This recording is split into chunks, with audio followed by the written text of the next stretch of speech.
آخری سوال ہے آپ کا، یہ پوچھ رہے ہیں کہ مفتی صاحب درس میں کافی دن سے آ رہا ہوں، بات بڑے دھیان اور توجہ سے سنتا ہوں مگر بعد میں یاد نہیں رہتی، اس سے میں بہت پریشان ہوں، آپ بتائیں کیا کروں؟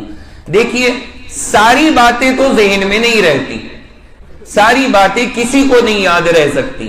یہاں جو ہم یہ اتنی ڈیٹیل میں بتاتے ہیں اس کا مقصد یہ ہوتا ہے ذہن تازہ ہو، علمی باتوں میں چلنا شروع ہو،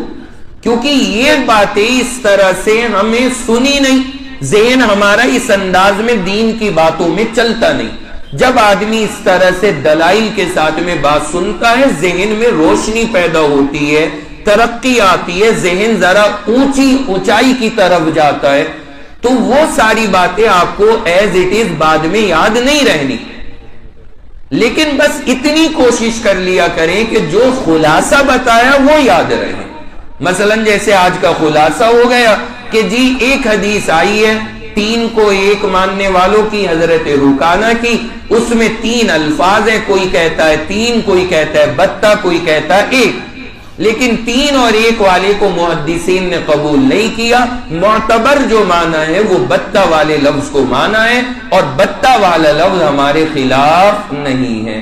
اتنا سا خلاصہ اگر یاد رہ جائے انشاءاللہ کامیاب۔ باقی ڈیٹیل میں اس لیے بتاتا ہوں کہ یہ سب ریکارڈ ہو گیا، یہ سب محفوظ ہے، جب کل کو کبھی ضرورت پڑے 1 کلک میں آپ سب سن سکتے ہیں،